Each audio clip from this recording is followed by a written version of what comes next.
And good morning. Good morning. Good morning. Good morning. How is everybody? Good? That's great. I had a fucked up night last night. You're not supposed to cuss this early on in the stream, but you know what? This is about my mental health. And I feel like I'm entitled to say that because, man, yesterday might have been one of my lowest points. One of the lowest points of my life. Okay, that's all I'm saying. It was just one of the lowest points in my life. My parents wanted to take us out for our anniversary. Okay, my parents. I don't really like my birthday. My birthday falls on the 8th of September. I don't really like to celebrate my birthday. I feel like, if given the opportunity to do what I want to do, it's not going to be hanging out with people. It's going to be sitting home. So, usually on your birthday, your people take you out for dinner or want to buy you drinks and stuff like that. And I'm just not into that. For whatever reason, I am a homebody. I like to stay home. I'm a very introverted person, but I do have extroverted tendencies. But it takes a lot of time for me to recover from those extroverted moments. So I usually like to just stay at home, chill, play video games, watch movies, eat good food, get some takeout or something like that. Maybe drink, maybe smoke. Who knows? So this year, we weren't on vacation. Usually we're on vacation. We're somewhere. Um, Usually we're somewhere on vacation, for our anniversary and my birthday. This year we weren't because, this little thing right here, she is on her last legs, so to speak. She's currently blind. She has some kind of infection in her tooth, and she's having a hard time smelling and breathing. So, what are you gonna do? You're gonna go away while you got a cat suffering? I'm not gonna do that. She is a very needy cat. She needs to be around me pretty much all the time. And I'm okay giving it to her. I'm gonna give her whatever she wants. I've done that all her life. She's a cat. I don't have to worry about it talking back to me and uh, taking guns to schools and stuff. You know what I mean? So last night my parents took us out to one of my favorite restaurants in town. It is an old establishment. It back to the Prohibition era and maybe even before, but it is known to be an old like gangster spot, old mafioso mob hangout, where they would do some illegal gambling. When you're in the middle of the dining room, there's a giant pit above you. Not a pit. There's a giant like hole above you where there used to be scaffolding where guards would walk around this thing with guns, or if you're cheating or if some shit went down. There's false walls, there's fake mirrors, there's two-way mirrors. It isn't the shtick of the restaurant though. It isn't that at all. I mean, like when you go in there, it seems like an old, very classy joint. It is an Italian restaurant that I think is purposefully not advertised. There is no advertisements for this. It is, if you drove past it, you would miss it. You would think it was like a bingo hall or some shit. But man, is it delicious. They make filet mignon like nobody I've ever had before. They have this sauce that sits on top of it. If you get mushrooms on it, it's just phenomenal. So I love it. I love this restaurant. I love it so much. I'm always looking forward to it. I just told my wife earlier, I said, you know what? I could go for a steak, you know? But instead, we were going to have salmon for dinner. We're going to make it at home, have some salmon. My parents called me and they said, my dad called and said, hey, we would like to take you out for your anniversary. What do you guys think about going to this place? I'm not going to name the place because I like the place and I don't want y'all going there and fucking it up for me. And when I mean y'all, I mean the two people that watch this.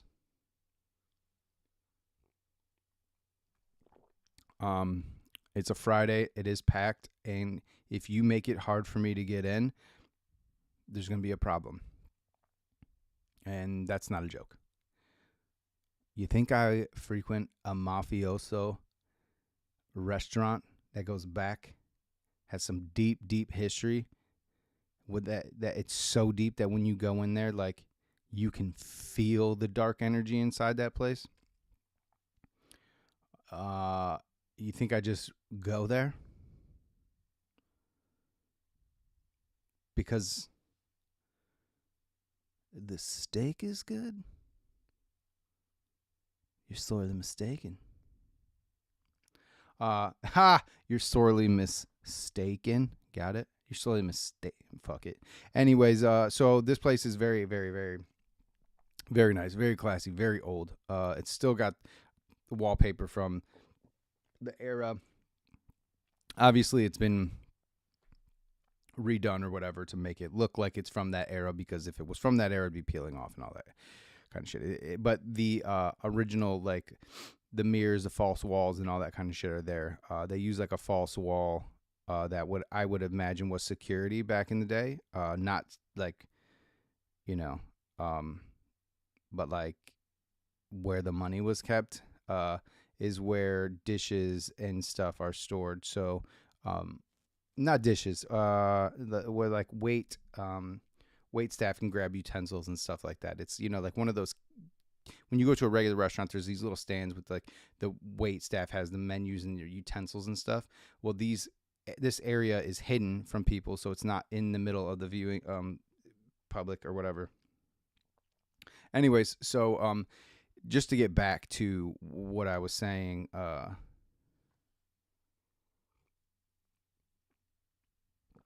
they say they want to take us to this place, and I'm like, okay, let me ask Haley. I asked Haley, she's like, absolutely. Almost immediately, I get there's no way I'm going to be able to do this feeling. It doesn't happen often, but it does happen to me. Like, I felt the anxiety building up.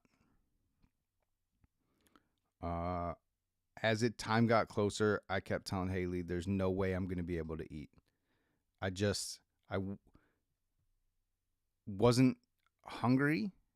I didn't have an appetite, but there was also something else at play. There was something else that was working against me. That was working against me in terms of like appetite and all that kind of stuff. It was. I could have been hungry and I could have eaten, but there was something else. So we get to the restaurant. I ordered. We're on the way to the thing, and I'm having trouble focusing. I can't look out the window. I have to look directly in front of me, and I have to start, going through breathing. Going through breathing stuff. So I'm breathing, and I'm just kind of like paying attention to my breath, trying to calm myself down, but it's just not working. The closer we get, the worse it gets. We get into the restaurant, and I am in full-blown panic inside. No one really knows. And I just kind of say out loud to my parents, like, there's no way I'm going to be able to eat today. And everyone looks at me, and they're like, what do you mean? And I just said, I'm in like full-blown anxiety mode. Now, my parents don't really get anxiety all that much. It's not something I've discussed with them or they've ever maybe really thought was a thing for me, but it has been a thing for me for my entire life. I wouldn't say it's social anxiety. It's just like bouts of anxiety that usually come for no fucking reason. I've never had a reason. There's never been a reason. Um, I looked good yesterday. I felt good yesterday. I was excited to go to the restaurant.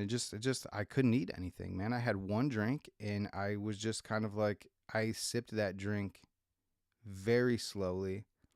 And if I looked to the left or the right of me, I, the world was caving in on me. If I look straight ahead of me, like over my mom's shoulder, there's a group of younger kids there, and it was kind of weird to me that young kids would be there because this isn't a young kid spot. Let me see if I can pull up a picture, and you can see for yourselves what I'm talking about because it's not a young kid spot at all. Like I'm usually it's just maybe more people are starting to know about it, but I'm telling you right now,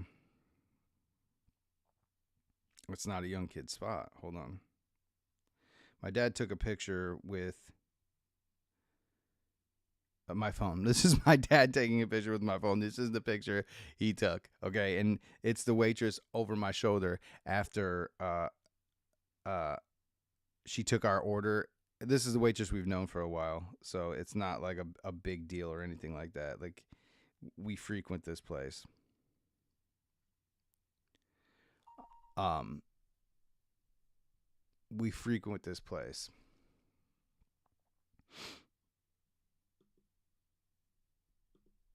So it's not like a thing, but like this is my dad taking a picture. This is so funny. I'm not sure how I'm gonna do this, but let me see if I can figure this fuck out. He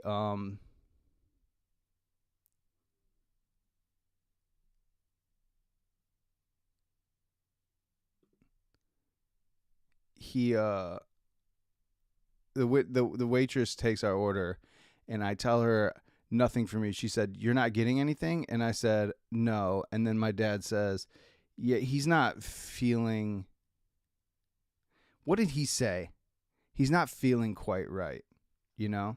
And I appreciated that what he was trying to do, but okay. So yeah, here we go. This is this is the picture here of the place. I don't know if you can see or make out very well what this place looks like, but there's a gigantic chandelier in the center there. It is a very, very old, classy joint. Um, uh, this isn't a good, like, this is my dad taking a picture. Look how fucking blurry this is, and he's got it on the fisheye, the exact same fisheye that I have on right now. No, they're not the exact same fisheye, but like, he's got it on the the wide angle setting here. But anyways, so we just ordered the food, and I like just the smell of other people's foods, and like they're doing the what's it called? What do you call that? Is it tabanaki?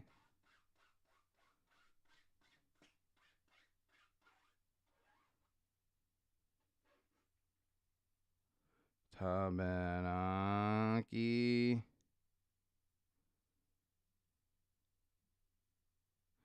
What's it called, man? Where they light the cheese on fire. Usually that's in a Greek restaurant when they say opa, you know what I mean? But they don't do opa there because it's an Italian restaurant, but they do make some of the most fire ass food. So they light this thing on fire, and the fire goes behind me. Usually you turn around and look, and I'm panicking, dude. Panicking. I'm just like, I can't wait. I say to my dad, dude, I might have to go home. And I was thinking to myself, I could just get my mom's car. I could take their car home, and I'll just pick them up later. That's how bad I was. That's how bad I was doing. That's how bad it hit me. It hit me really bad. It was a fucking shame, man, because it was that food, like I said, is so good. The food is so good there.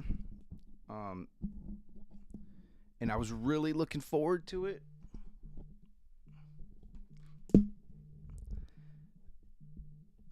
I was really looking forward to it. Hold on, that's my dad right now. I'm gonna mute this mic real quick.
There, and that'd be another half bath. It's 1.5 bath out all of a sudden, with not much to do in there.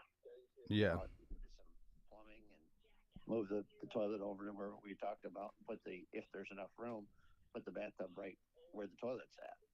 I know there's it's going to be close with the wall, but you remember that wall that separates that bathtub? No. You'd have to look at it. But anyways. Oh, yes, yeah, because it's sideways, right. Mm-hmm. Toss around, but I'm surprised. Did you get any original paperwork at all? No. I didn't get anything. I mean, you hadn't signed a contract or anything? I signed a contract that put you as the purchaser, one. But you didn't. It didn't say anything else, right? No, I haven't got a agreement. I haven't got a contract. Nothing. Yeah. I was wondering. It's a little weird. Yeah. It says pending. Yeah, I mean, I would be. That would be great if we could wholesale it. That would be amazing. Uh, you'd have to see what he would think about it. I don't know if that's something he would want to get into, but. Right. You might not. I tell him. I think I thought it could go for like 145. My realtor seems to think it go for 160. Yeah. You could. I don't think there's no way that house is selling for 160. I still don't think there's any way. I saw some comparables. I pulled up comparables. There are a lot of good comparables in the 145 to 160 area. Yeah, 145 is probably more likely 150.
Oh man, that's gonna be cut out. Sorry, sensitive information. If you,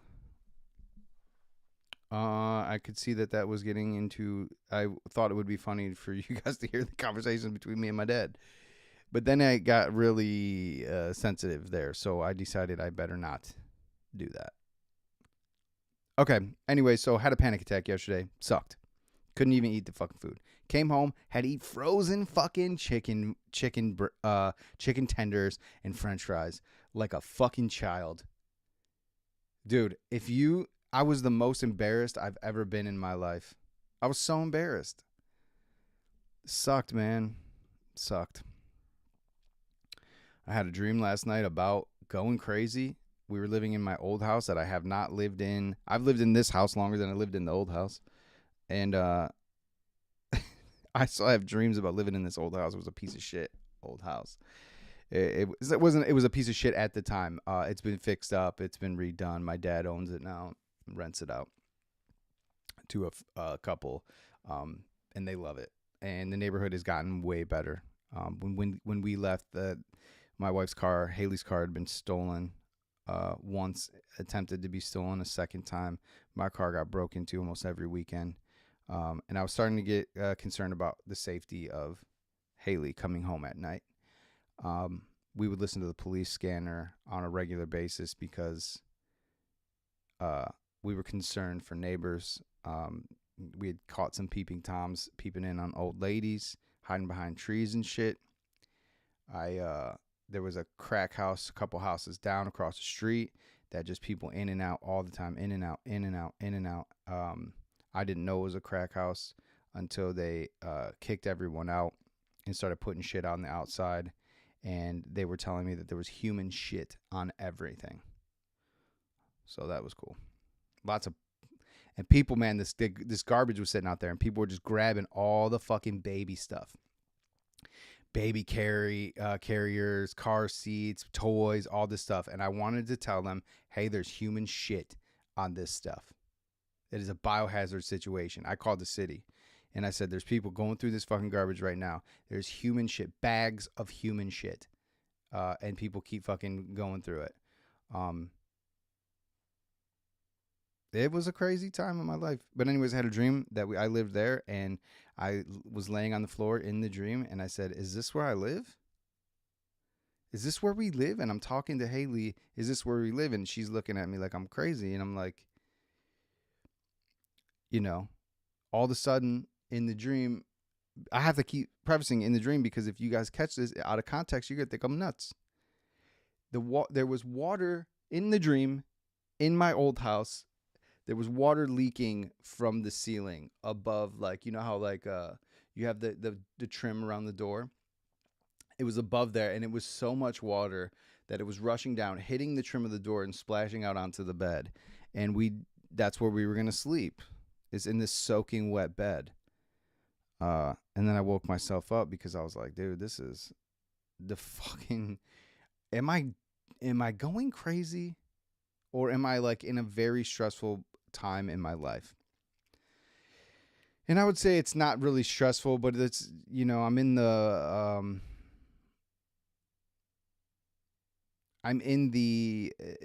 moment of my life that I'm looking for change. I'm looking for change, and I'm actually trying to achieve change in my life, change for the better. I'm 41. It's time to get the things that I want out of life, and this is one of those things. Me starting this is one of those things.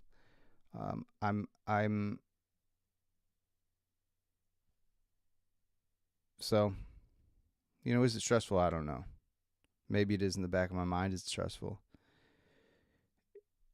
But in the grand scheme of things, I have it better than a lot of people, and I shouldn't be dwelling on things that may or may not be negative in my life. That's the honest truth of it all. To be honest, that's the honest truth of it. I shouldn't be. I think all of us should just kind of live and be. That should be our main focus, just to be.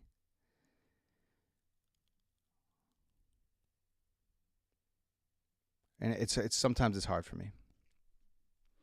But anyways, with that fucking terrible ordeal yesterday, I'm ready to move on.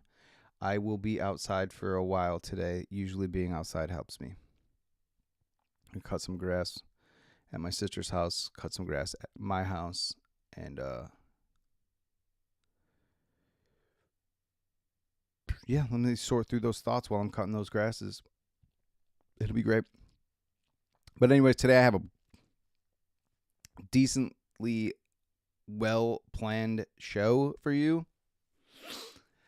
I have some stuff to look at. I don't know if you guys have seen this thing about the Spring Valley mayor. He is a cartoon character. Not really, but like he is a cartoon. This motherfucker is so animated. He's not animated. He is. You couldn't write a better character.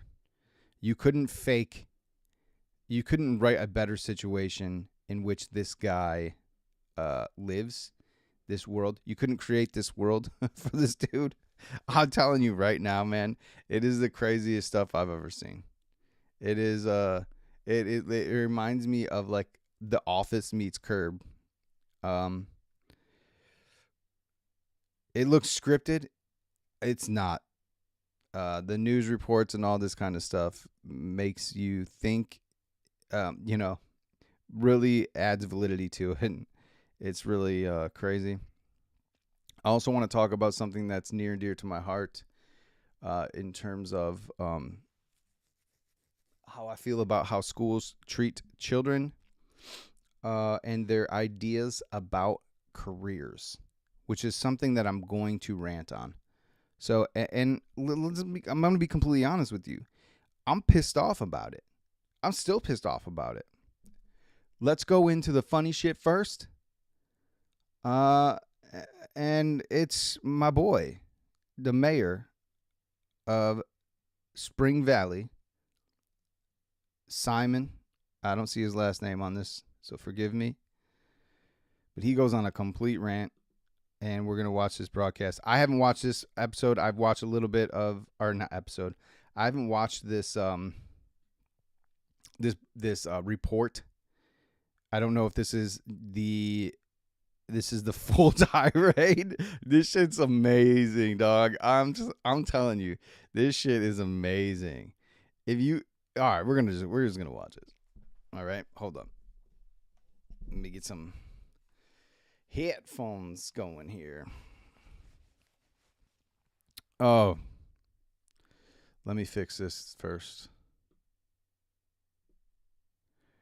All right, you good? We good?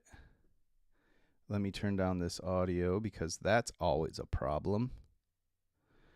I'm going to plug my headphones in because that means I can hear shit. Hold on one second.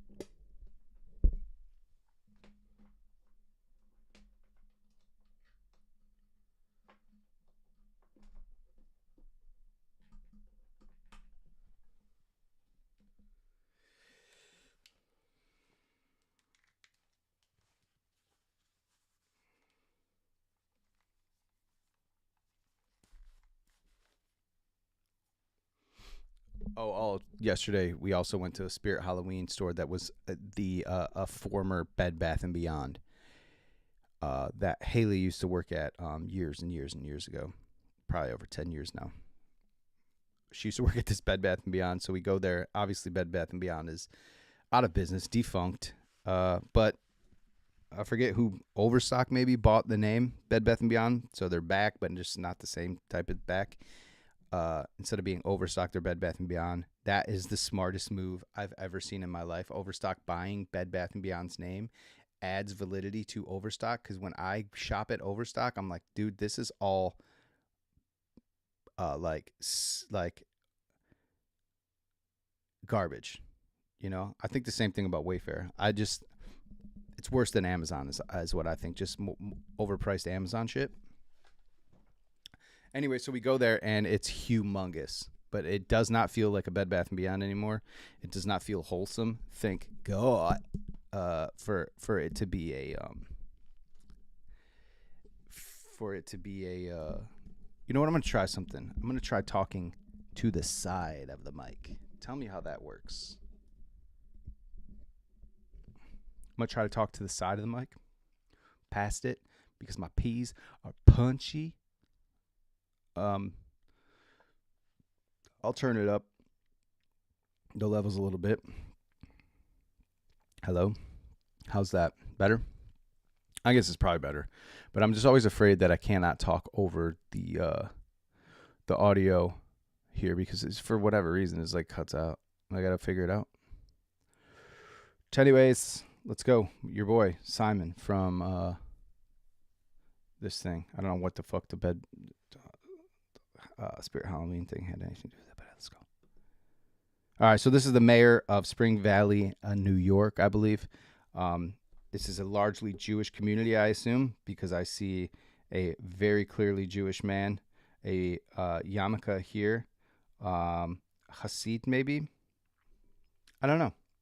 I'm not going to make that assumption, but I see an Orthodox, somebody who probably follows the Torah closely. And then there's another man also wearing a yarmulke. I think that's a yarmulke, guys. If it's wrong, tell me. If it's wrong, tell me. I support my Jewish brothers and sisters out there. I do not have a problem at all with them. I actually applaud them for being able to do what they do still to this day. I'm not a Jewish simp by any means, but I am also not a Jewish hater by any means. I don't care. How about that? I don't give a fuck. Do what you want. I don't give a fuck. Care what you think about Jesus? I don't give a fuck. You know what I mean? Anyways, this is hilarious, though, because it's like a character. The dude's a character. Anyways, let me just... Do you think that this is a So hold on. When it prefaces this in a mayor's office, you know this shit is fire. Okay, hold on. Oh, shit. You know this shit is fire when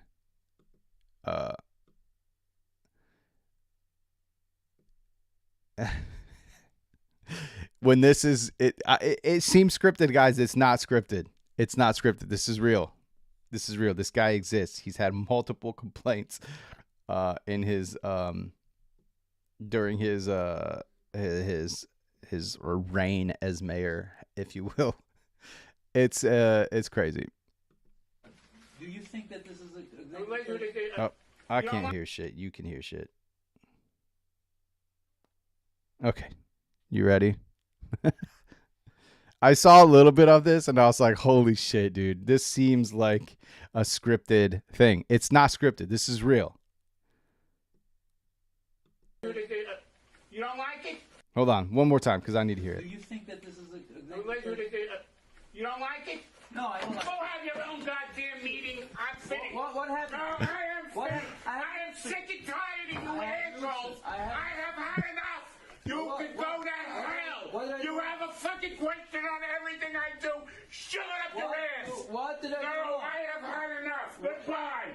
I'm not What going did to I do any wrong? goddamn meeting. What did I do wrong? Explain. Oh, you're a prick. That's what you did wrong. I Fucking love this dude. Go examine everybody else. I can only hope to be this ornery. I wouldn't even call it ornery. This fucking feisty. This fucking like this is what I hope for my life. If you guys know me already, I'm already angry. I'm already a fucking like I'll tell you. You ask me a question, I'm going to give you the answer, especially if I love you. If you're close to me and I love you, I'm going to tell you the answer. My mom got her hair cut one time. my mom got her hair cut and died one time. And I told her she looked like this is recent too. This isn't like when I was a kid. This is recent. I told her she looked like a lady, a divorced woman in her 60s that has the haircut that she had in the 80s. She kept the same hairstyle that she had in the 80s. My mom had transition lenses on too, so it made it even better. And my mom, she when she looks over at you, my mom has RBF like a motherfucker. My dad is always, when we were kids, he would be like, here she comes. Like she would go run into the store to grab something and come back out. He goes, look at her. Look at Happy Jack over here. Look at Happy Jack over here. You know what I mean? She's always so smiley. My mom's face is always like this. When she's listening to you, or when she, like, if you're at like an outdoor gathering or something, she's on the other side of like the table or something. This is how she's looking when she's listening. And it's so judgmental the way she's looking at you. She's not judging you. She don't give a shit. My mom's like super laid back. Super cool. My mom does not give a single shit what you got going. I've talked to my mom about the wildest shit, and they still hang out with some like absolute degenerates. And I don't think my mom gives a shit, but this is what her face looks like. So I told her one time that she looked like some lady that had been divorced for a while, that she hates men sitting in the back of the bar. Oh shit, what happened here, bro? That's one thing that I don't like about this arm, is that it doesn't stay put. I might have to get a new one or a different one. Not real happy with this one. But she, I told her that she looked like some lady that smoked cigarettes and talked like this about a man. She sits in the back of the bar and she's talking, yeah, and my first husband, he is a real piece of shit. You know what I mean? If you can just imagine like some tinted glasses on a woman with some dark hair. It's flat on top, right? But curly on the sides, but not curly in the sides of like, say, like a, what was her name? Farrah Fawcett, but curly on the sides as in like, I just put gel in my hair and I just did this thing. And my mom usually has nice hair. She just does her hair really well. It's thick hair. It's just the one look that she did. She tried to decide to do, or she decided to do. It doesn't look that great. And I told her what she looked like. It gave her a complex. And I apologized, but I just, at the same time, it's like, don't fucking ask me if you don't want the answer. If you ask me, she'll message you like, how do I look in this? Does it make me look fat? And I'll just be like, are you fucking kidding me? Of course it makes you look fat. You got a fucking all over print, horizontal stripes. Like, it's going to make you look fat. Why do you do it? I'm just a dick face. So I imagine this is me when I'm older. I'll be a fat fuck, bald. I'll forget about my fucking appearance, and this is what I'll be. Be this old fucking curmudgeon-y fucking asshole fuck. It's funny to me. It's not funny to everybody else. It's funny to me because I think it's just like, I bet that's who I'm going to be. I always like the strong, silent type, but let's be honest, I'm not that. I'm not the man's man. I'm not out here riding horses and fucking chewing on a fucking piece of wheat. You know what I'm saying? I eat fucking Captain Crunch cereal and ice cream and shit. I'm going to be a fucking fat, old, angry fuck. And I have no idea how you got that way. Go examine everybody else. But I'm finished. He's the greatest, dude. I've had enough of you and your bullshit.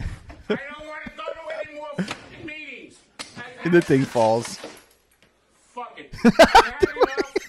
I cannot deal with this shit. Are you fucking kidding me, man? Like, I'm telling you, it's not scripted. This is real.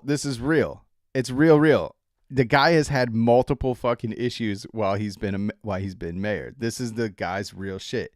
I don't know if you've ever met people like this. I have met people like this. When I used to install telephone systems with my dad, I would go into a lawyer's office and the fucking office would look just like this. Sticky notes everywhere, papers just piled on top of shit. Like there's no fucking organization. But the guy's got it, and he's got millions of dollars. Well, not millions. He's got money. You know what I mean? But he's real fucking dickish. I don't give a fuck how you get it done. Just do it. You know what I mean? I can't believe that I've met a guy that's like this. He was a lawyer. He was exactly like this. For all I know, it might be the same fucking guy. I don't know. I just love this part. Enough. I cannot deal with this shit. Hold on. I cannot. Oh, too far. I've had enough. God damn it. Fuck it. I've had enough. That's the I best. cannot deal with this shit. All I get from you guys is bullshit. Bullshit. I want to move this fucking thing along, and you guys don't want to do it. fuck you. And that's official. You can go to hell. I don't give a shit what you do, how you do it, or how you vote. I need to.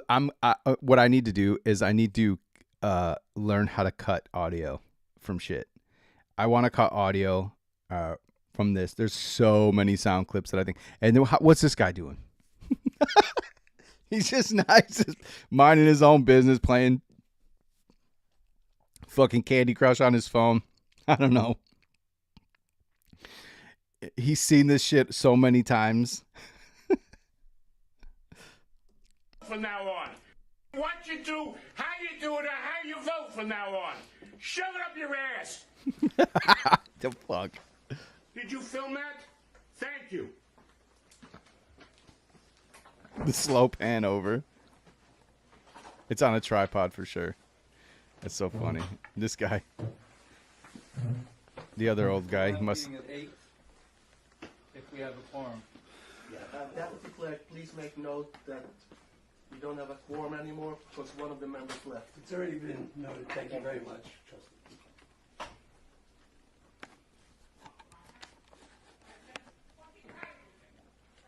This part makes it look scripted.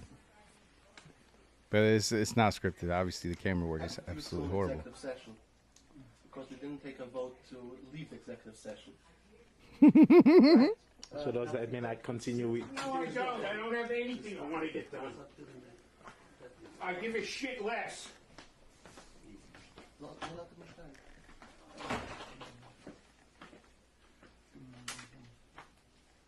Goodbye.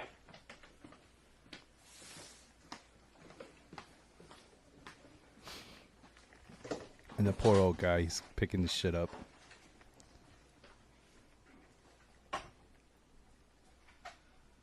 I would love it if someone here understands whether any of the trustees, including myself, have done anything wrong, asked any wrong question.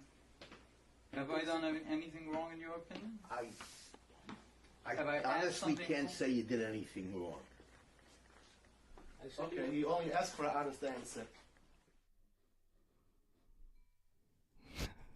Do you think that this is a This is my guy. This is my fucking spirit animal. This is my new fucking. This guy's going on my vision board. This fucking guy is going on my vision board. I made him the motherfucking thumbnail today because I just thought this guy was great. Now, I'm not gonna play a character today, and I purposely put this in front of what I'm about to talk about. I purposely put this in front of what I'm about to talk about today. Because I have a tendency, this is something that hits me deep and hard. Like a fucking fat dick. It hits hard, man. This next thing that we're about to watch is very personal. It is very personal to me. And I felt like if I showed you what what the fuck? What happened? Yo, what happened? Okay. If I showed you this guy, you would understand who I am as a person. Deep inside, I am this guy. Deep inside, I'm this fucking guy. You know? Official. You can go to hell. I don't give a shit what you do, how you do it, or how you vote from now on. Shove it up your ass. He's a fucking goat, dude. This guy is the fucking shit. I don't give a fuck. This guy's the shit. But anyways, I needed to tell you that that's who I am before I tell you, share this video with you. Now, at first, it's going to seem like, Greg, this is a positive video. This is a positive video. How photography can help you get everything you want in life. Why would you ever feel so strongly about something like this? Well, motherfucker, let me tell you. I've got good news and bad news. What is it, The Pete? good news is photography can First get of all, literally anything. Let me introduce you to Pete Mckinnon. Peter motherfucking McKinnon is might be one of the smartest YouTubers I've ever fucking seen in my life. Peter Mckinnon started off, what was it? What was his main claim, dude? His was like 100 videos, or he had this thing where he wore these all black Jordans for so long. Hold on, let's see. I want to get this right, so bear with me. Peter McKinnon.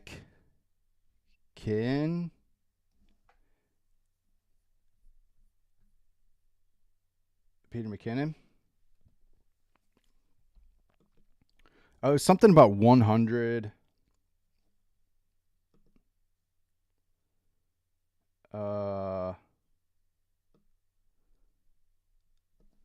How he got big.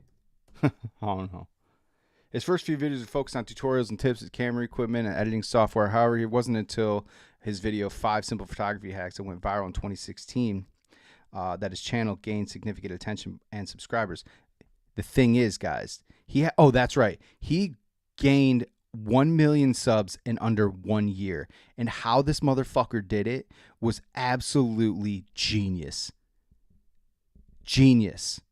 So Peter McKinnon is a photographer.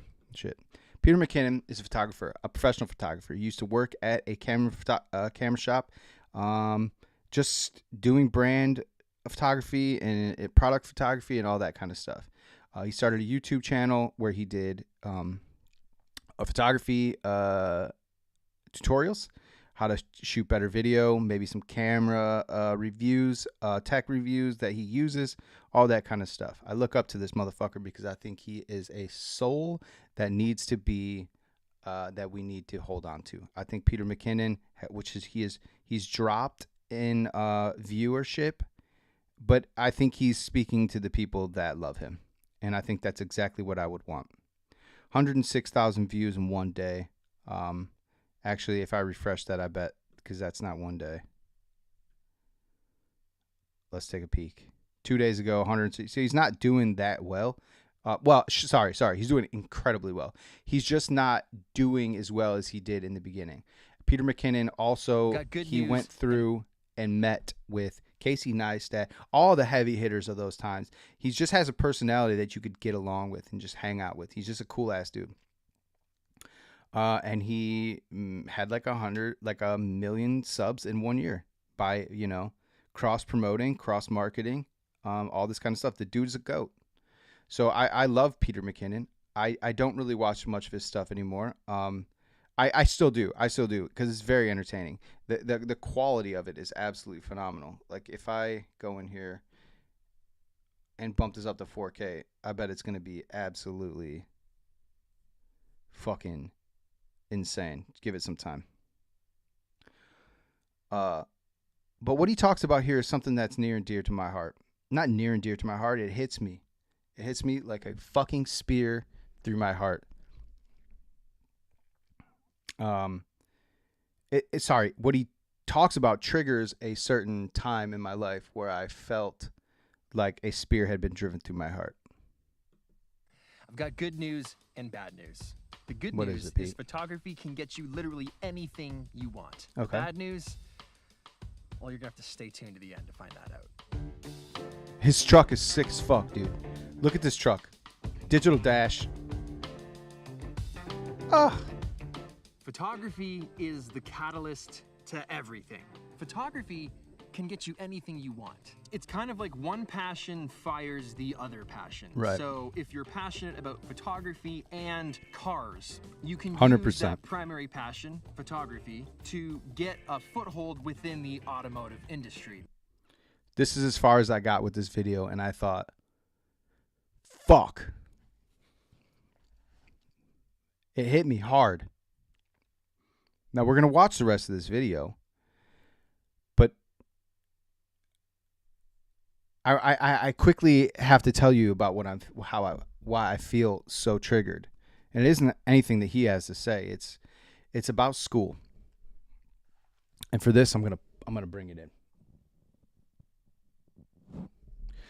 It's about school. when I was in high school, I was taking, you meet with your guidance counselor or whatever, and he asked me, you know, how are your grades? And I said, not good. He said, why? I said, I don't do my fucking homework. And he said, why don't you do your homework? And I said, because I passed the tests. And he said, well, homework is a big part of that. And I said, why? And he said, I'm not sure, but it just is. So do your homework. And I said, but I passed my tests and I scored very high. I scored very high on the entrance. Listen, guys.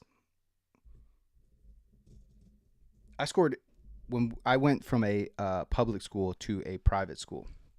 And you had to take an entrance exam to show a placement exam, an entrance exam to show where you would place and if you could go to the school, because they didn't really have like teachers that were equipped to deal with dum-dums, And now I always thought I was a dum-dum, but when I took this entrance exam, I was placed in a pre-cal class as a freshman. I was like one of the only few freshmen I was the only freshman in this senior pre-cal class, pre-calculus. I thought I sucked at math because I was slow at times tables. I did my math slowly. I did shit slowly, and math wasn't really like an interest of mine. I didn't give a fuck because I just like, I'll carry it. They would say like shit like, well, you won't have a calculator with you all the time. And I said, well, they're so fucking small. Why not? And now it's on our phone, so I don't really give a shit. But I scored very high in a lot of these classes. I scored very high in English. Was English in literature, English literature, and reading, and all that kind of stuff. So it scored very high in a majority of my things. So I could pass the tests. I scored high on the entrance exams. I just didn't want to do the homework because I felt like it was just boring as shit. If you tell it to me, I know it. You know what I mean? History was one of those things where it was just like, read this fucking page and then answer the questions after the you know what I mean? Like in those textbooks, you'd read the chapter and then there'd be a few questions on the end of at the end of the chapter that you'd answer, and that's all the teacher would fucking do. And then he would talk about what was in that chapter. He was the worst fucking history teacher ever. And I didn't do the homework because we did all the shit that was in the homework in class. So you'd have to do it again. For what? History, motherfucker? I got the internet. If I want to know the answer, I'll just type the shit. We had the internet back then. I was pulling girls through AOL Instant Messenger and MSN like a motherfucker. You know what my fucking screen name was back then? Big John 505. Because I couldn't do Big Johnson, and Big John 50N was taken. So I did Big John 505. Such a fucking immature. So immature. Anyways, talking to this guidance counselor, and he's like, what's your grades like? I said, not good. He said, why? I said, I don't do the homework. He said, why? I said, because I passed all the tests. He said, you got to do the homework. I said, fuck you, I'm not doing the homework. He said, so what do you want to do with your life? What do you want to be when you grow up? And I said, I want to be a photographer quickly. I want to be a photographer, and I want to be I want to be a chef. And he said, these are his words, why a photographer? I said, well, I like skateboarding. Not a very good skateboarder, though. So I can't be a professional skateboarder. But you know what I can do to be in that world is I could take pictures of professional skateboarders. I could take pictures of skateboards. I liked art. I could draw. I could be a designer for skateboard companies. I could do that. I could do shit for magazines. I could do that. I could also cook, motherfucker. I could do that. And if I can't cook, maybe I could take pictures of the fucking food. You ever think about that? And you know what he says to me? Come back to me when you have a real job lined up. And I said, like what? He said, I don't know, like an accountant. And I said, what the fuck? And I left his office and I came to my parents and I said, either I'm a fucking idiot or this guidance counselor is fucking me. Now, at this school, they didn't give a shit about individuality. Hell no. There's school uniforms. And if you wore a yellow shirt underneath your white shirt, you get a demerit. So many demerits equal detentions. So many detentions equal Saturday school. So many Saturday schools equals whatever the fuck. Well, maybe I got it wrong. They gave you citations. So many citations. If you miss all these things, you get a demerit. You get 10 demerits and you're fucking gone. Well, let me tell you something. That was my key right there, that no one gave a fuck about me at this school. Hey, Greg, you're wearing pants that don't match the uniform to a T. Yeah, because my ass is big and my legs are skinny and the uniform pants make me look like a fucking lollipop. So no, that's why I don't. They don't really fit my waist as well. Oh, well, we're going to write you up a detention. At the end of my senior year, they were giving me booklets of citations for dress code violations. I'm not joking you. Pages long. Just I was having detention from every day from the day school started to the day school ended. They did not give a fuck about individuality. They wanted you to do one thing and one thing only, and that was just be a better worker, be a good worker. And I just wasn't going to be that. There's no way I was going to be a good worker. My dad was an entrepreneur most of his life. I learned how to be an entrepreneur at a very young age. I saw it all. There's no way that school, the idea of school was going to work for me. When I said I wanted to be a photographer, I'm not just saying I wanted to be a photographer. I had already been taking photography classes at this time. I was already developing film in dark rooms and like learning how to shoot photography. And to him, being an accountant was a better job. And I just thought to myself, like, I couldn't imagine myself being an accountant. Shout outs to people who can be an accountant. It's not me. Look at me. Do I look like an accountant? I just wasn't going to be able to sit in a cubicle and fucking take orders from other people. I just wanted to shoot photography. I wanted to express myself. I wanted to show the world what I saw through my eyes. I loved skateboarding at the time. It was all I ever did. It's all I ever wanted to do. And skateboarding or photography was going to put me in that world. But those words from that counselor fucked with me for a very long time. I've told this story multiple times, and it still is painful to me. And what Peter Mckinnon is about to tell you is the exact opposite of what that counselor told me back in the day. I think he's about to tell you, I haven't watched this, but I think he's about to tell you that if you can read between the lines, right? Read through and put some nuance on it, and don't think just photography, but think other things. Kids want to be video gamers. They want to be gamers, right? They love video games right now. Their parents tell them, you can't make any money playing video games. And I say, fuck you. Yes, you can. Have you ever watched the credits of a fucking end of a video game? You see all those motherfuckers that are employed by video games? You think those dudes are just not making money? There's so many jobs inside the video game industry. If you love video games, you can go in the industry and find a job in the industry. Schools don't teach that shit.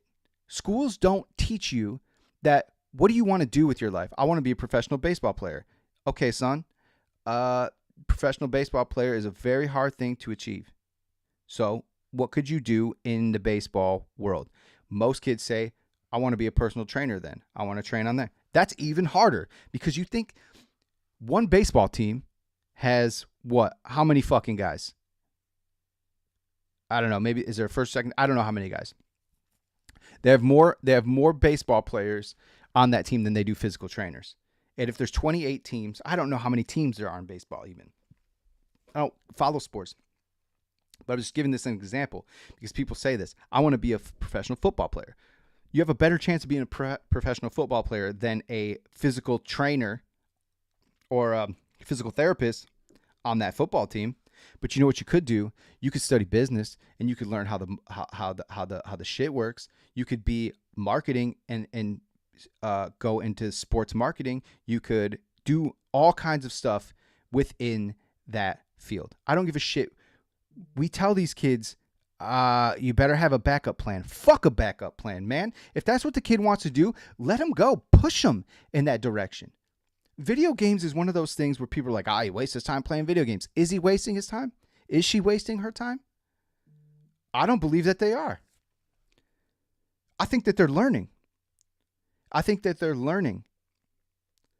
What they're learning, it's not up to me to know. I don't know.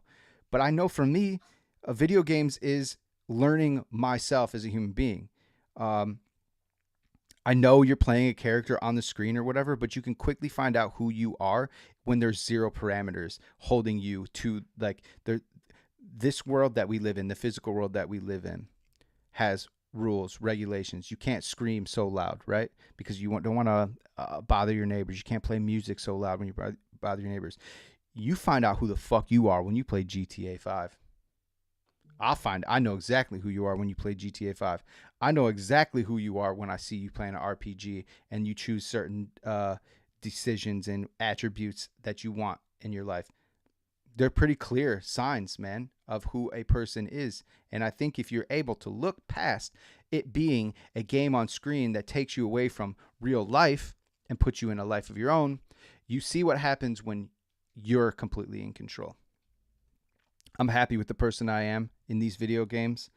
I know that I'm a good person.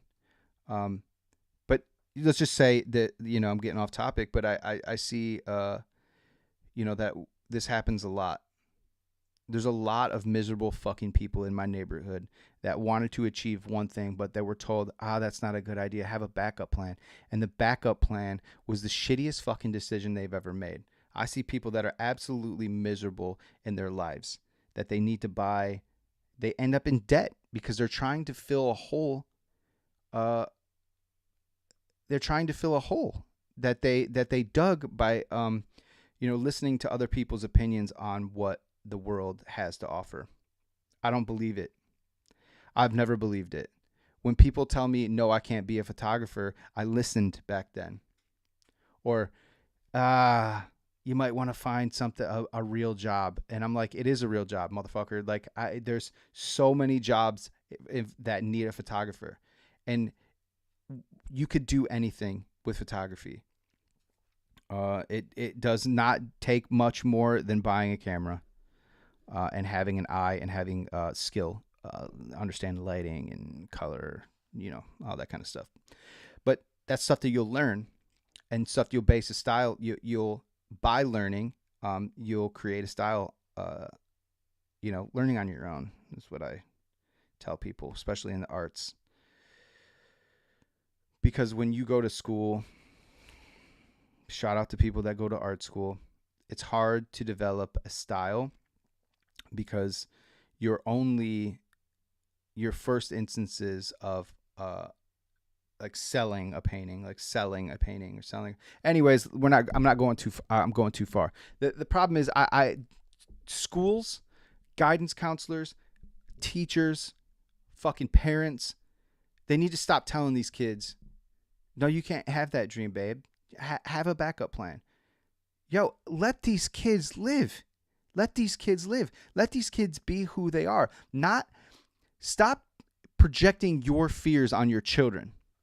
Let your children have their own fears. Let your children find their own fears. It's crazy to me, man. It still bothers me to this day that fucking counselor told me, nah, a photography or a chef isn't going to be for you. And I'm like, now I'm at this age where I'm like, a photographer or a chef is the only option for me. You know what I mean? They were the only two options for me. I love cameras. Look at behind me. You might not be able to see, but I got cameras from almost every decade or almost every era sitting behind me. I love film. But you know what I won't do? I won't monetize that film, that passion. For whatever reason. This camera that I'm talking to you on right now is way more expensive and way more powerful than it needs to be. Just because that's just who I am as a person. I'm drawn to cameras. I buy my phone based on the camera. Well, I buy iPhone, so not really based on camera, but it's sad. I judge food still to this day based on craftsmanship, not on flavor, but on craftsmanship. I don't know if many people would understand the difference between the two. I love things that are done with intention. I do not love things that are just done to do things. If I go to a restaurant, I want my burger to be crafted in such a way that it reflects the restaurant, not buy the patty frozen from the place that everybody else buys the patty from. You know what I'm saying? If I'm going to a bar, I expect bar food. Don't get me wrong. But if somebody says, oh my God, you know who has the best burger? It's Jim's Bar down the street. Jim's Bar down the street has the same fucking burger as Jim's Bar down the other street, who has the same thing as the other Jim that lives down the street. It's the same bullshit, dude. It's the same bullshit burger. Change it up. Char the outside. I don't know. Do a different bun. You know, these things, these interests still live inside me. It still pisses me off, and I wanted to kind of talk about that before I continue, because I think Peter's gonna fucking, I went on the angry side now, but I think Peter's gonna fucking bring it home. I think he's gonna add a positive spin on what I just said, and maybe tell you a little bit more about why photography for him has given him everything he's desired. And that's something that I can't speak on because I am not a photographer, but what I think Peter McKinnon can tell you is like, well, we'll let him say it. I think he'll say it better than I can. Maybe that's just buying and selling. Maybe that's actually being the photographer for a certain car brand. You're using that initial passion, which is photography, to fuel the secondary, third, fourth, fifth, and so on. Mm-hmm. 100,000%. A great example is my friend Lane Dorsey, who is a photographer that also happens to love fashion, which then turned into a business, Master Supply Co., making jackets, and he uses that photography to These are the people I love. These are the people I love. Not that they're personalities, but I love people that are willing to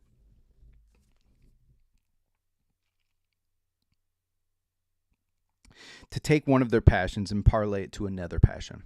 I'm a person, I'm sure you are a person of multi-fucking passions. I'm sure there's not just one thing that you want to do for the rest of your life. But the ability to move one passion into the other is like, I feel like that's what life is for these people. That's what it should be. Always in the pursuit of something. Something else, something more, something different. I love that. I love to hear that this guy was a photographer and he just has an interest in fashion. So it moved him, he maybe he wasn't seeing what he wanted to see out of fashion. So he decided to go in. Maybe he's not a designer at all. Maybe he's working with a designer, but he just knows what he likes. Maybe he's got, high taste level. Maybe he wants to see a certain style that he's just not seeing. Maybe he wants to see a certain cut of a jacket that he's just not seeing. Who knows? But I love that ability, that fearlessness to say, like, you know what, I'm a photographer, but I do know a little bit about fashion. Maybe I should do something with a little bit of fashion, with fashion and style. Implement the fashion, so the two things work together. Oh, look at that truck, man! I truly believe that this formula. I'm a true Ohio boy. I'm sorry. I've tried to say this. I've tried to lie to myself and be like, you don't belong here. You don't belong here. This is not where you belong. I know that I don't belong here, but my tastes are very true Ohio boy style. I like being outside. I like getting dirty. I like working out in the yard.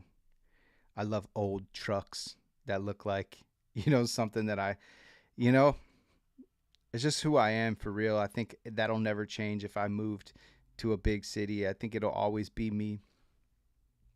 It'll always be part of who I am, the things that I'm interested in, the way I look, all of that kind of shit. Is a way to get in the door with pretty much any industry possible.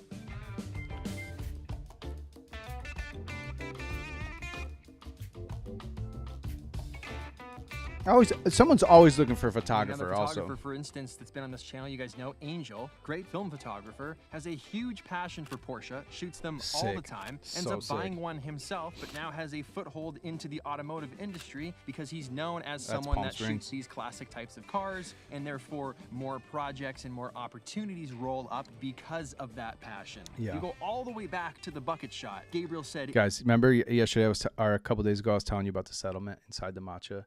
I want you to see this. This is crazy because I've let it sit way too long. It's so gross today. It's like these gigantic chunks of the settlement. See it? Yo, what the fuck? This is gonna be a rough one. I might be coughing, choking. it's not necessarily photography that he loves, but it's where photography has brought him, who it's let him meet. It's literally the catalyst for everything. It is that. I'm currently It's trying very to get much through that. a test roll of a camera just to make sure everything's good with the roll, there's no light leaks, and just to know the camera. Before I actually shoot something I like really care about or I'm paid or anything like that, I gotta make sure the camera's working right. So we're just firing off some fun little test shots before we get into actually being able to do anything in the world because of photography. I think the angles from up here, cropped like this. I think looking out, yeah. That's beautiful. That is an absolutely gorgeous instance. area. Power sports, passion, dirt bikes, quads, etc. Used photography to photograph that passion, Right. which led to me being an ambassador and doing a 100%. ton of work. So for me, it's video games. I don't know how the fuck I photograph video games, but I love video games. I love technology. I love music. I love art, but not in the way most people think of art. I love everything that has like design with intention. Stuff that has a soul to it, stuff that's different, stuff that's like they didn't care what other people thought, but they just did it because they liked it. You know what I mean? Stuff like that. I like stuff like that. I struggle still to this day to validate my passions. I flip houses with my dad. It's not like one of the most like interesting things that I do. So I rarely talk about it. But there is aspects of doing it that I like. And I love cars. I love anything that is designed with intention. You know what I mean? Photography isn't going to take me to those places because I'm not a photographer. But talking about those things may be a way to get me close to those things. I don't know. For Can-Am, that's a perfect example of marrying the two things together, and how photography can kind of get you everything you want. Right. I feel you, One of the Pete. reasons I have a classic truck, two classic trucks, is because I love to photograph them. His trucks are Photographing sick. those trucks and my interest in photographing vehicles is the only dude, reason look I at that ended thing. up where I ended up in this video. Photographing hypercars out of a ridiculous garage in Utah. But it all comes back to the camera, which put me there in the first place. So now my passion has put me in this location and enabled me to be in a position to buy another classic, rough which today, then I boy. can continue photographing, which keeps the cycle going round and round. Gotcha. That's To buy another classic, To buy another classic. To buy another classic. plot turn. remember that video we did about the gimbal? We were in Supercar Ron's garage, and he had a nice 1979 Trans Am. I'm gonna try and buy it off him today. The gold is cool.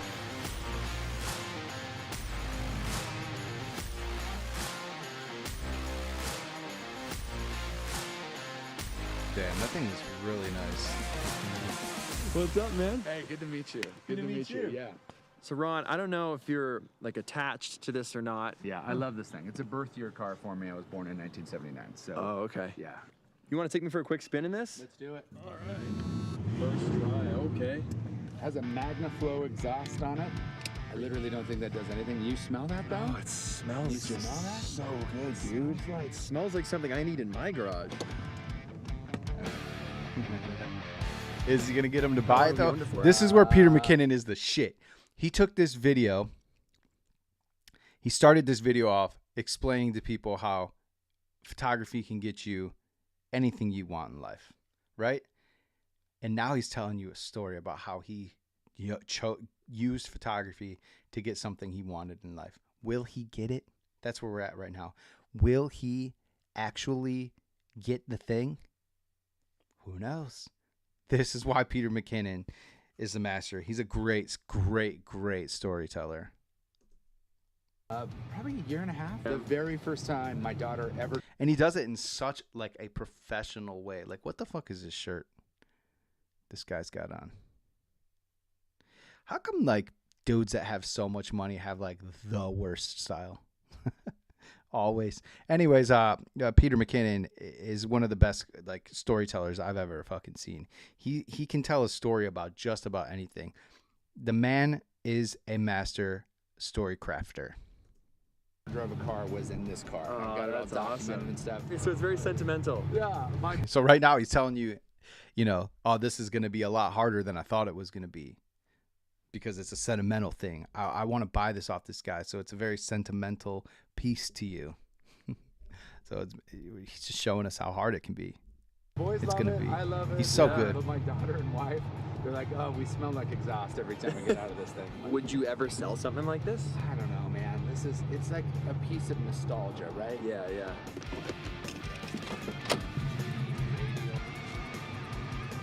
One thing right off the bat, I'm 6'3" and change, and I fit perfectly. Yes, dude. Yes. I fit perfectly. Yes. It's a consideration of mine too, because I'm 6'3". Oh, okay. Yeah.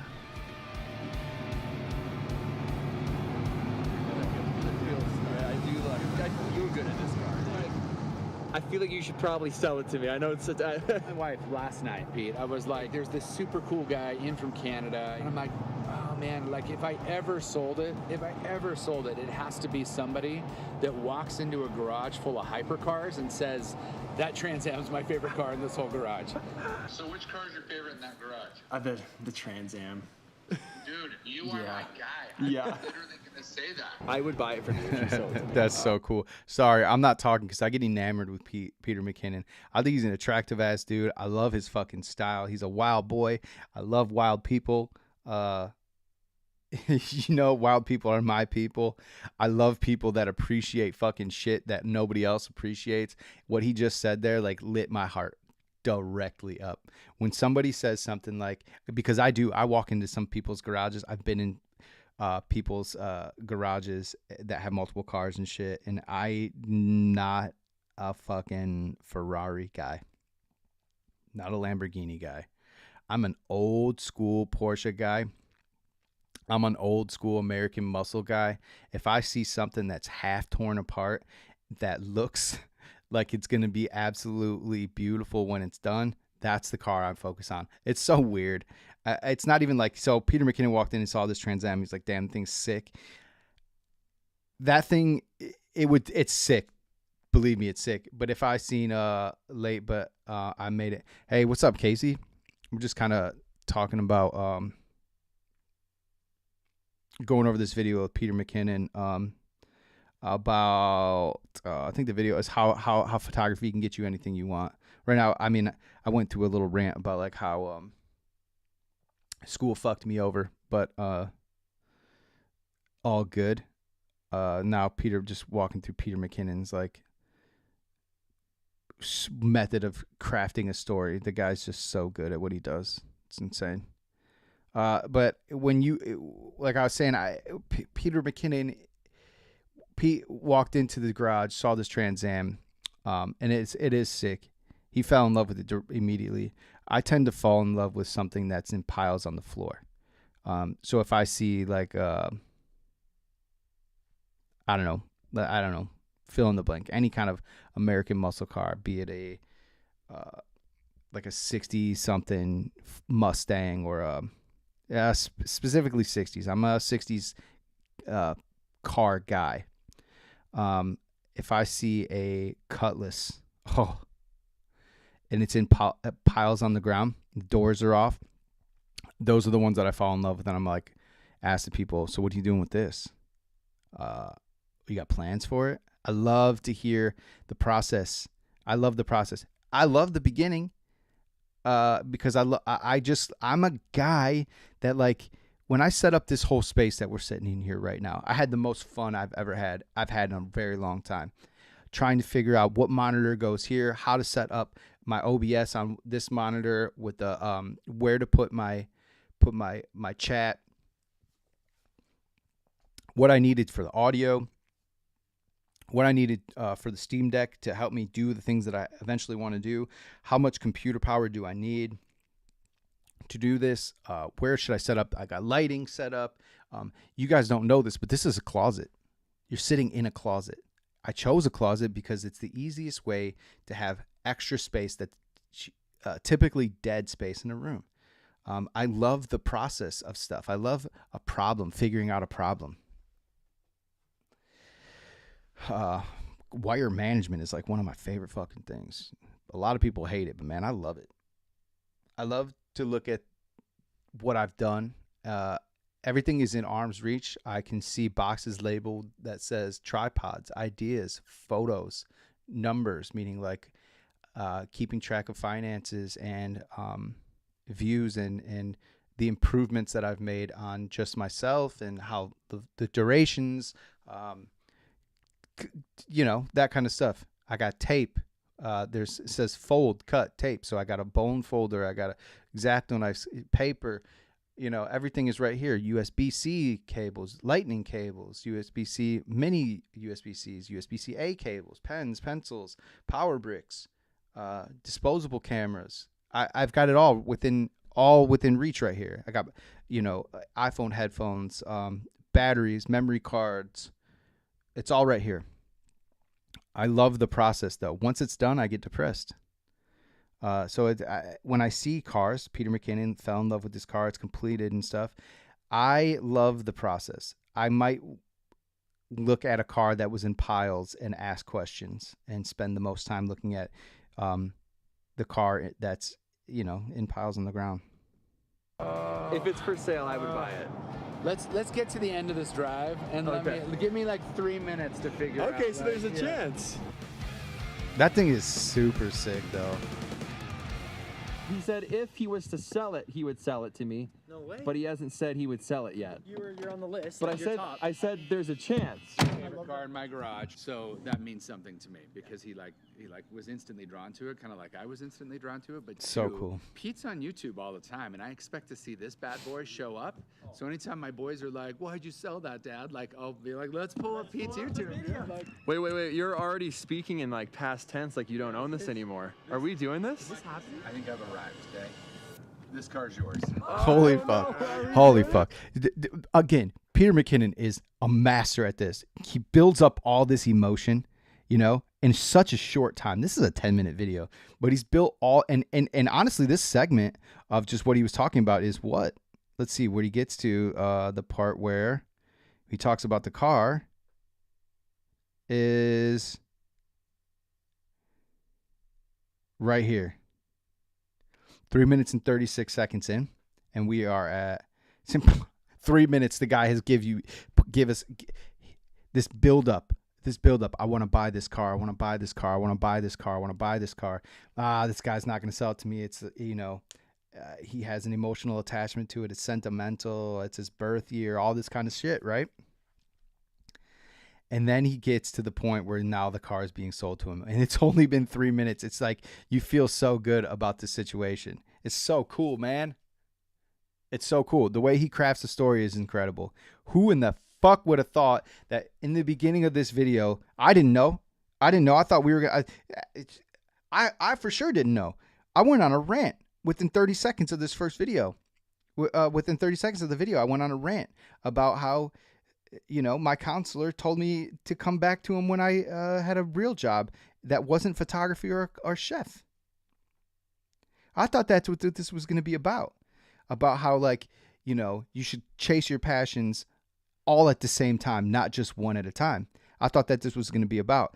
Peter Mckinnon has a passion for old vehicles. He has a passion for motorsports. He has a passion for this. He talked about the guy that has he was a photographer friend of Peter McKinnon's that has a passion in fashion, and that led to him creating a fashion company. You know what I mean? That's what I thought this was going to be about. Just kind of sharing that, like, one thing can lead you to other things if you learn how to mesh those passions together. For me, you know, I love. It's not. Let's not talk about for me. Let's not keep this about for me. I want to continue this video. But who would have known that this video was going to be in the middle, going to be about buying this vehicle? And then what a lesson. He started off saying you can have anything you want through photography, and let me show you. And basically in the middle, let me show you what I mean. So sick. He's just a master of telling stories. Let's shake it. Let's shake it. All right. So fucking cool. T-tops and everything, man. Look at that. Insane, bro. Oh my. When you pulled up, I could just feel it. I could just feel it. You look good. I felt good, dude. I felt good. Can I sit in your car? This would be my honor. Enjoy, my friend. Thanks, dude. Seriously. Yeah, it was awesome. Photography is the catalyst for everything. Relationships, businesses, new passions, new hobbies, careers, travel. And you look at travel influence. Oh, this was completely staged. I'll say that. This is completely staged. Because when Peter McKinnon pulled up,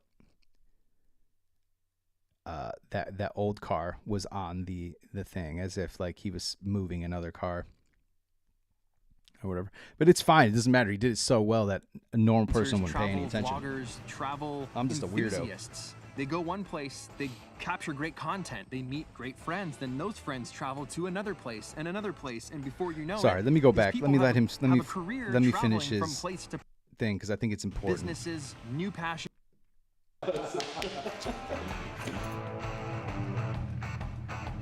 Photography is the catalyst for everything. Relationships, businesses, new passions, new hobbies, careers, travel.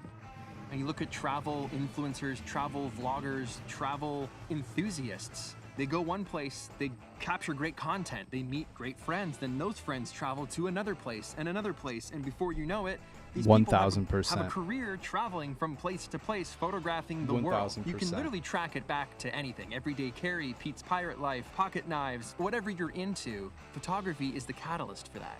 Now that new Trans Am, the Firebird, is now a new muse for me to play with within the photography space. And where that will lead me, I have no idea. I love it. I love it, man. It's such a great fucking way to look at life. Who knows? Every so my challenge. Advice to new photographers or people that are really passionate about photography, what I would recommend you do is find a... I'm gonna hit pause. Every challenge leads to something, whether it's growth, personal growth, whether it's growth, career growth, or whether it's just you realizing this shit's not for you. You know, I think a lot of people tend to view life, oh, why does this shit always happen to me? And when I, you know, why does this shit always happen to me? Should be, what is this thing going to help me with later on? What can I learn from this example? I know that that's difficult. I know that that's hard. But let me ask you a question. I'm going to use something that nobody likes to do. People go to the DMV. And it's not a very pleasant experience. And I know because I know most of people have gone to the DMV without the correct paperwork, right? And it's frustrating. It's annoying. But what do you do next time? The following year, the year after that, when you have to go to the DMV, the next 4 years when you got to do your license, what do? Well, you bring the right fucking paperwork. You bring the right paperwork. That circumstance of going to the DMV, or that situation of going to the DMV and not having the right paperwork, being pissed off, you sat there and waited for an hour, you got up to the counter, and then they tell you, hey, you don't have all the paperwork that you need. You'll never make that mistake again, I promise you. You know, right? It's just life. Every challenge should lead you to somewhere. If it doesn't, I think you're focusing on the wrong things. I think for someone like me, and maybe I'm just kind of realizing this right now as I'm speaking, but I like challenges.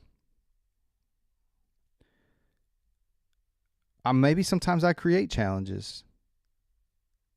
You know, maybe sometimes I accidentally create challenges in my life. Maybe sometimes I stress a little too much on things that I should just kind of let flow. You know, maybe I'm bringing this full circle right now from the moment the anxiety attack I had last night to this moment. Maybe I'm letting too many challenges weigh on me. Maybe I'm viewing certain challenges as roadblocks rather than hurdles. You know what I mean? Maybe I'm viewing these challenges as things that are trying to stop me versus things that are trying to improve me.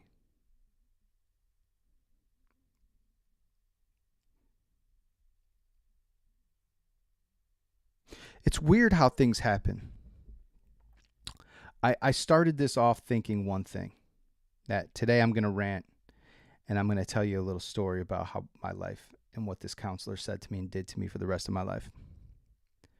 And then my dad called right in the middle of this. And I wanted everyone to be able to hear what my dad was going to say to me. And then that information got sensitive really quickly. And if I'm going to be completely honest and transparent, I have been stressing out over picking up this new house. I've been worried about it because I have this focus right now on this thing that I'm doing right now. I have a focus on it. I just want to make content, as much content as possible for as long as it takes me to. I'm committed to it. But how committed am I? I'm committed right now because I don't have anything else to do. There's no other responsibilities on me right now. I've got paid. I got the money in the bank. I sold the houses. I'm good. I could be good until next year. January 1st could be good. So I took this.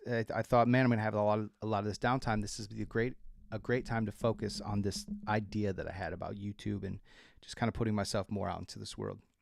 Because that's really all it is. It's just me putting myself out to the world a little bit more.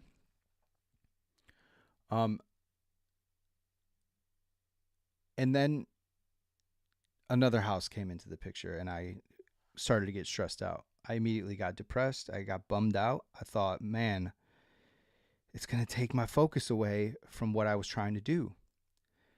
And I say, it's easy to say that you're committed before because there's nothing else going on. You have nothing else going on. So it's easy to stay committed before. But then the universe, life, God, whatever you called it, put something in my path that says you were determined before, but how determined are you now? How committed are you now? How much effort are you willing to put in still when you have something else you have to do? And if I'm being completely honest, I think maybe that anxiety attack from last night maybe was me not completely processing, completely processing some things that I probably needed to say to my dad. I've not really told him what my goals for this thing would be. Damn, I'm about to get emotional as fuck right now. Gregspirational. I did not intend for this. This was not the intended purpose of today's thing, but it definitely made me think and process some shit on a different level. And I'm glad I'm doing this because it's allowing me to just kind of say out loud these thoughts that I have in my head about what I'm going through. So I have not told my dad what I want to do with this YouTube thing, with putting myself more out into this world. I don't think he would understand. But I thought maybe don't tell him because he'll just shoot you down and tell you that the idea is stupid. He'll be just like that fucking counselor in high school that told you, come back to me when you got a real job. I think my dad would think that my idea for YouTube would think, yeah, I think you're right, Casey. Casey says most of my anxiety is holding things in. I think I agree with you. I think that like I have certain goals and certain things, certain results I want out of life, certain things I want to see that may not be everybody else's ideas on life. So I tend to kind of hold them close to my chest and just not talk about them because I'm afraid of what happens when I do tell them. Will they think my ideas are stupid? Will they think my ideas are dumb? But I've never in my life treated somebody's ideas as dumb. I've never told somebody, hey, your idea is dumb. So why would I expect other people to do the same thing? I don't. So I'm wondering right now if this anxiety attack yesterday came from things that needed to be talked about with my dad. I ended up being with my dad last night at the restaurant, and maybe that was the triggering moment that brought it on. Maybe I should have had that conversation with him. I still don't know that it's the greatest idea in the world to do that. My dad and I's relationship isn't one that can be. I've never been able to talk to my dad about much anything. I've never been able to come to him and be like, hey man, I just going through a rough patch right now. Or damn dude, life is just not giving me what I expected. I usually have to come to my dad when I'm like broken and like in tears. I've never asked my parents for anything in life. I've never asked them for money. I've never asked for anything. I'm not that type of person. I don't want their money. I want them to have their money. So I don't know, man. I'm going way too far off the course here, but I think that probably this anxiety is I'm perceiving it in the wrong light. I'm seeing it in the wrong light. Maybe I should be seeing this as a challenge, a new challenge that I should be like accepting this challenge. I should accept this challenge because if I can do this YouTube thing without any other, things holding me back or like constraints, it's easy. You just get on here, turn the fucking shit on every morning and do it. But if there's that thing that stops me from doing it, it makes it a lot easier just to stop doing it. So it's a challenge. And I think, damn, I can't believe I just processed that all today, just live. It's cool. Through Peter Mckinnon. Shout out to Peter Mckinnon, man. You helped me a lot today. You helped me process some shit, and I can't believe that. That was not my intention. If people go back and they watch the beginning of this video, how it started with the mayor going fucking crazy in the meeting and how I said I want to be this dude when I grow up and how it was going to lead into, give you an example of what it was like, what it's like to be inside me and how I feel inside me when I was going to go into this rant about how this fucking counselor told me I can't become a photographer or a chef, that I need to be, a better job would be an accountant, is what he said. And I was about to just, absolutely fucking ream that guy. And I kind of did, not really, but I kind of did. And then I thought, you know what? Pete's going to bring it home for me. In this video, he's going to show you how, like, yes, you can be a photographer. Yes, you can find your passion. You can find a job inside your passion. And you can parlay each passion into the other. I thought he was going to bring it all home. He did bring it home, but in a different fucking way. And it wasn't, I was doing it for other people. I was saying it for other people. I was going to do it for other people. But it ended up fixing me. It ended up fixing me, man. This shit's crazy. Life is weird. Everything happened all on stream. Everything happened all on stream. I talked about the anxiety attack. I talked about the thing. My dad called right in the middle. Normally I would have just let it go to voicemail. I didn't. I picked it up. I put it on mute. Then I didn't put it on mute. Like, it's so bananas how this shit happened today. It's like everything that should have happened to unveil to me that I wasn't going crazy, that maybe I am holding some shit back. It all happened right here.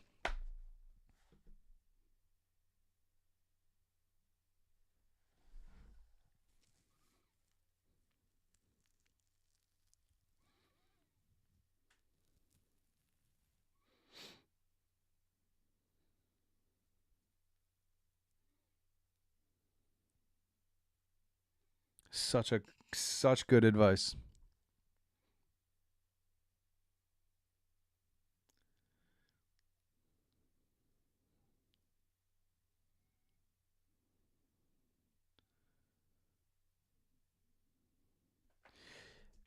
What he's saying is basing everything on photography, but I like I've said millions of times throughout this video, the context to this is so valuable if you just read between the lines, the nuance, right? The fucking details in between the words. It doesn't have to be photography. It could be anything. In 2016, I say this a lot, but I feel like this was an accomplishment for me. I was broke as fuck. We moved into this house. I was broke. My wife and I were both broke. Absolutely fucking flat broke. I didn't even have a bank account. No bank account. So what did I do? I just kind of like put some shit on Instagram, some drawings on Instagram. And I was on Periscope, just live streaming to Periscope, playing some Perry Pictionary shit with some homies that ended up being like legit friends, man. Because I was broke and I was sad, and people I saw on TV were achieving more things than I was achieving. So I reached out for something else. I wanted to see what other real people were doing, and I jumped on Periscope. And I found some people that ended up being, friends. That like when I watch them now achieving what they want to achieve, I did some work with them for them and stuff at a super discounted rate. And I watch who they've become now from 2016 to now. And it's shocking, man. All through Periscope, all through putting themselves out there in the world. And then for me, they wanted me to do, I was the only like white dude on the whole cast, but they did this Perry Night Live, Saturday Night Live type things where we take like quote unquote celebrities from Periscope and then people that were making it big on Periscope. I like hearing the Greg story. I appreciate that, man. It's a weird story. It's a weird story. So we did this Periscope version of Saturday Night Live where we take the celebrities from Periscope and talk about pretend to be them, and like I'm the only white dude on the cast, so like they said all right, man, who do you want to be? And I was like, I don't know, like DJ Khaled or some shit. And they're like, nah, it's not that funny. And I was like, what if I'm this dude? And they're like, holy shit, it was so funny. Like at the time, the dude, I'm not going to give any credit to this dude because this dude ended up being a gigantic piece of shit. But anyways, I should have known he was a gigantic piece of shit. I made fun of every single thing that he did. I ended up being this dude that ran like one of the biggest like Periscope events.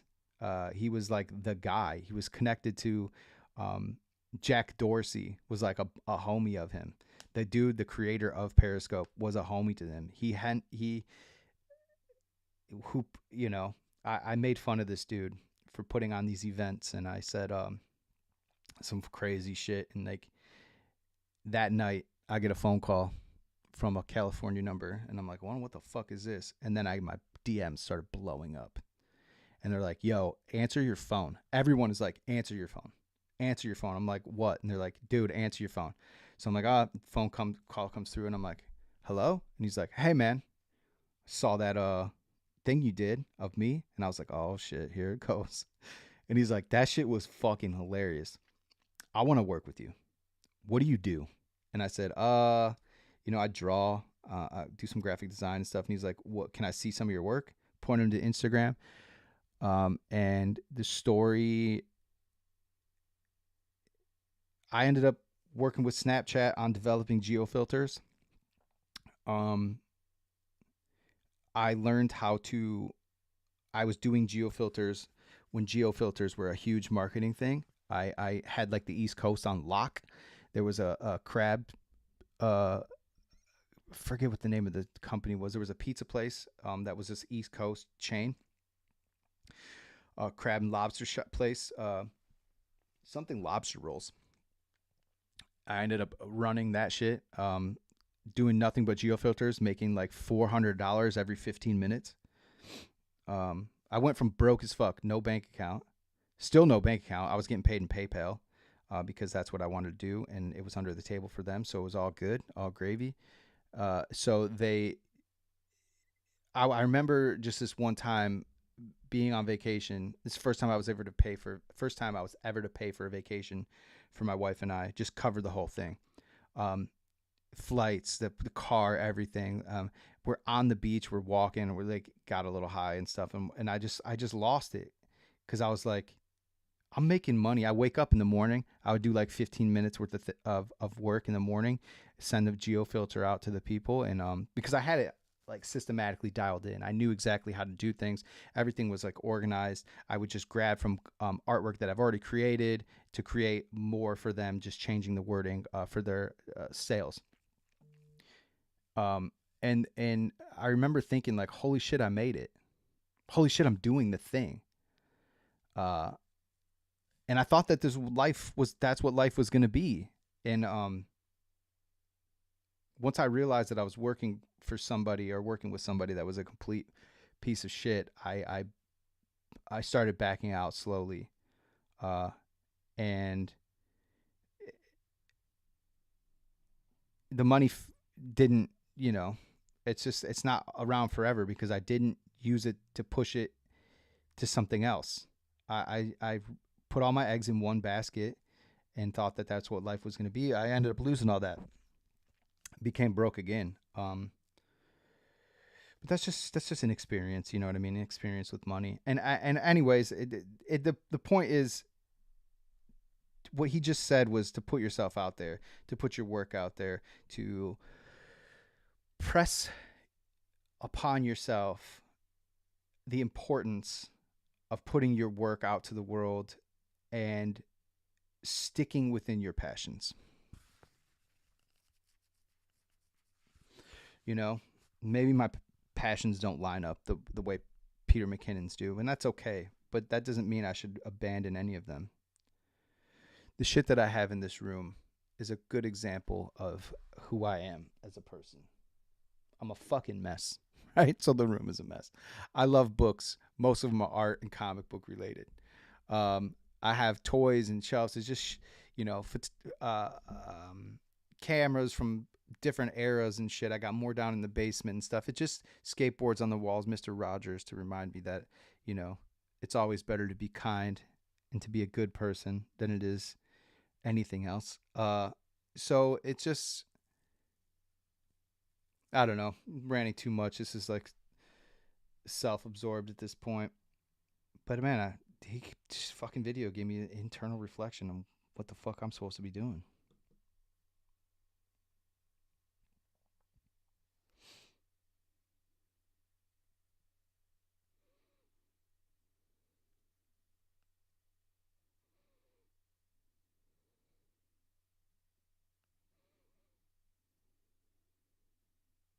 Oh no.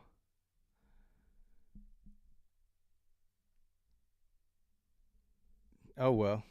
The thing's sick though.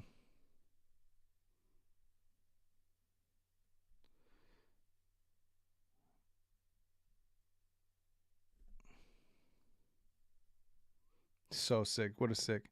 Passion is important. I'm learning it now too. Better late than never. Casey, there's never late, dude. Never late. I think that things happen in our lives for specific reasons. And I think our hardships and maybe our delays are meant to strengthen us in our resolve, in our purpose, so that when we do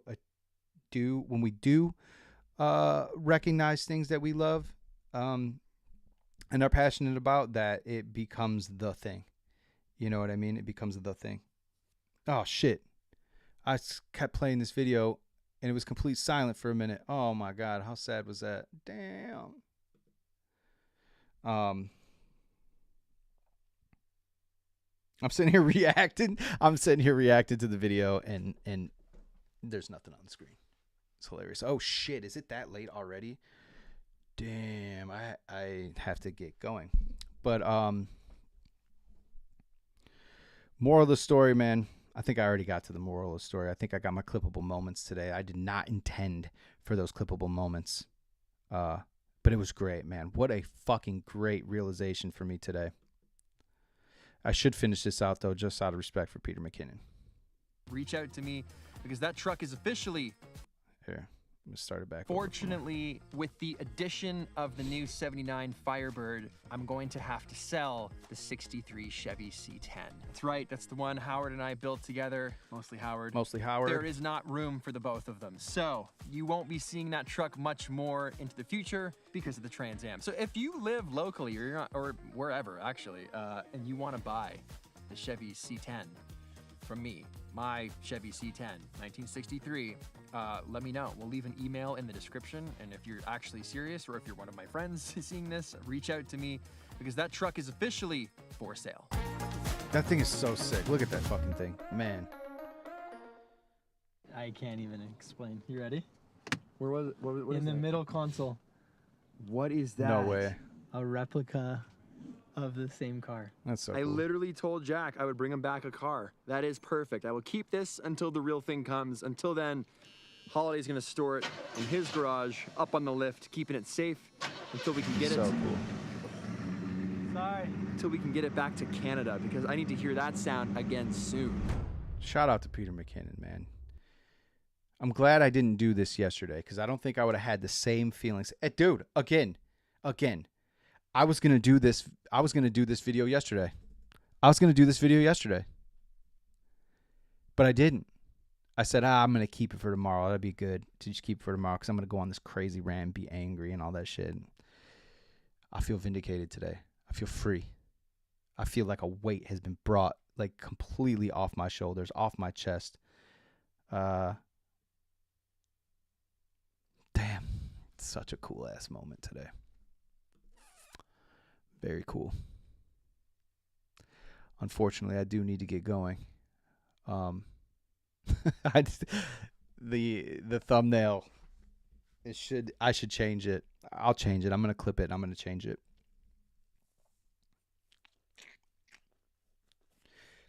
I don't know, man. Got a lot to think about today. That's very cool though. But I'm out for the day. I gotta go get some shit done. I feel like I've been through battle. Just kind of I wouldn't say tired. I feel like at peace, calm. And after yesterday, man, after last night, the feeling's very welcomed. I don't know if I have a cohesive moment inside this video to actually use, but I'll find it. I think this might be the first clippable moment that I've actually got. So that's cool. Yeah, glad you got to work some things out. Though, dude, me too. I thank you for saying that because sometimes I wonder if that's I don't know. It seems like I share too much sometimes, but I don't know. I think it feels good. It feels good to share and be kind of like open and transparent and kind of like vulnerable in front of a camera. And I trust you, Casey, so I don't really feel all that like gross about it. You know what I mean? Like sometimes like when I'm vulnerable in front of people that I don't really know, I feel gross about it. I don't feel gross about it. I feel pretty good about it. So I don't know, man. Peace. Thanks for hanging out today. I appreciate it. And if you are here to the end and you're watching this later on, don't forget to click like and subscribe. I appreciate every click. Clickety clackety. Yeah, that's it. All right. See you later.